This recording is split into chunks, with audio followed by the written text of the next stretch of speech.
بسم اللہ الرحمن الرحیم۔ السلام علیکم ورحمۃ اللہ وبرکاتہ۔ حضرت عبداللہ بن مسعود رضی اللہ تعالیٰ عنہ ارشاد فرماتے ہیں کہ یونس علیہ السلام نے اپنی قوم سے کہا کہ 3 دن کے اندر اندر عذاب آ جائے گا۔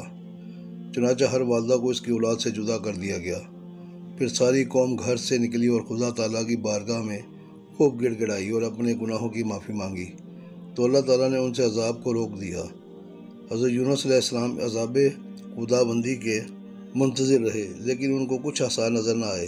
دستور یہ تھا کہ جو شخص جھوٹ بولتا اور اس کے پاس اپنے سچے ہونے کا کوئی ثبوت نہ ہوتا تو اسے قتل کر دیا جاتا۔ حضرت یونس علیہ السلام ناراضگی کی حالت میں چل دیے اور چلتے چلتے ایک قوم کے پاس پہنچے جن کی ایک کشتی تھی۔ ان لوگوں نے آپ کو پہچان لیا اور اپنی کشتی میں سوار کر لیا۔ جو ہی آپ کشتی میں سوار ہوئے، کشتی چلنا بند ہو گئی، جبکہ دوسری کشتیاں دائیں بائیں چل رہی تھیں۔ حضرت یونس علیہ السلام نے ان سے پوچھا کہ تمہاری اس کشتی کو کیا ہوا؟ انہوں نے کہا معلوم نہیں کیا ہوا۔ حضرت یونس علیہ السلام نے فرمایا مجھے اس کی وجہ معلوم ہے۔ اس کشتی کے اندر کوئی ایسا غلام سوار ہو گیا ہے جو اپنے مالک سے بھاگا ہوا ہے۔ خدا کی قسم یہ کشتی نہیں چلے گی جب تک کہ تم اس کو دریا میں نہیں ڈال دیتے۔ لوگ کہنے لگے کہ آپ تو اللہ کے نبی ہیں، ہم آپ کو تو نہیں ڈالیں گے۔ حضرت یونس علیہ السلام نے فرمایا کہ قرہ ڈال لو، جس کے نام قرہ نکلے وہ خود کو دریا میں ڈال دے۔ چنانچہ قرہ ڈالا گیا تو یونس علیہ السلام کے نام نکلا، حتیٰ کہ 3 بار قرہ اندازی کی گئی، مگر ہر بار حضرت یونس علیہ السلام کا نام نکلا۔ بس حضرت یونس علیہ السلام نے خود کو اس دریا میں ڈال دیا۔ ایک مچھلی ان کی حفاظت پر مامور کر دی گئی۔ چنانچہ جو ہی وہ دریا میں گرے، اس مچھلی نے ان کو نگل لیا اور زمین کی تہہ میں لے گئی۔ وہاں یونس علیہ السلام نے کنکریوں کی تسبیح پڑھنے کی آواز سنی تو قرآن کی اس آیت کے مطابق انہوں نے اپنے رب کو پکارا، لا الہ الا انت سبحانک انی کنت من الظالمین، یعنی آپ نے اندھیروں میں پکارا کہ تیرے سوا کوئی معبود نہیں، تیری ذات ہر عیب سے پاک ہے، میں ہی قصوروار لوگوں میں سے ہوں۔ 3 اندھیروں میں پکارا۔ ایک اندھیرا تو مچھلی کے پیٹ کا تھا، دوسرا اس دریا کا تھا اور تیسرا آدھی رات کا تھا۔ اللہ تعالیٰ نے فرمایا اگر احسان خدا بندی ان کی دستگیری نہ کرتا تو وہ میدان میں بدحالی کے ساتھ ڈالے جاتے۔ یونس علیہ السلام جب دریا سے باہر ڈالے گئے تو اس چوزے کی طرح تھے جس کے بال اور پر نہ ہوں۔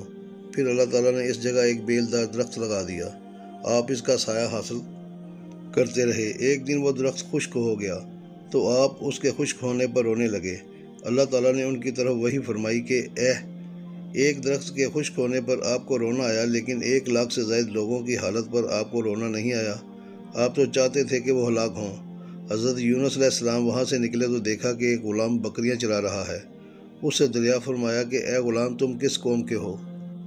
غلام نے کہا کہ وہ قوم یونس سے ہے۔ یونس علیہ السلام نے اس سے فرمایا کہ جب واپس جاؤ تو ان سے میرا سلام کہنا اور ان سے یہ کہنا کہ میں یونس علیہ السلام سے ملاقات کر کے آیا ہوں۔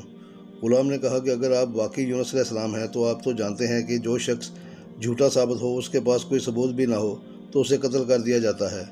میری گواہی کون دے گا؟ حضرت یونس علیہ السلام نے فرمایا کہ یہ درخت اور یہ زمین تیرے حق میں گواہی دے گی۔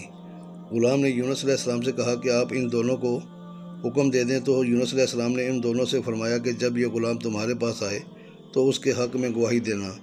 ان دونوں نے اس بات میں جواب دیا کہ بہت اچھا۔ اس کے بعد غلام اپنی قوم میں واپس چلا آیا۔ اس کے چند بھائی بھی تھے اور اس لحاظ سے وہ محفوظ تھا۔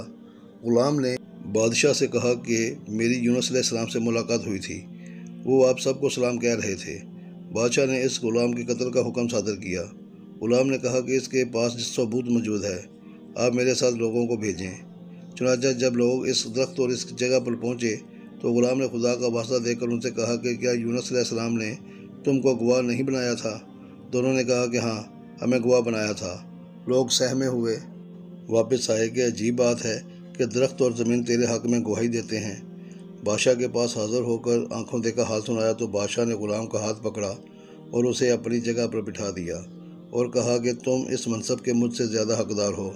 چنانچہ اس غلام نے 40 سال تک لوگوں کے امور و معاملات کو سنبھالا۔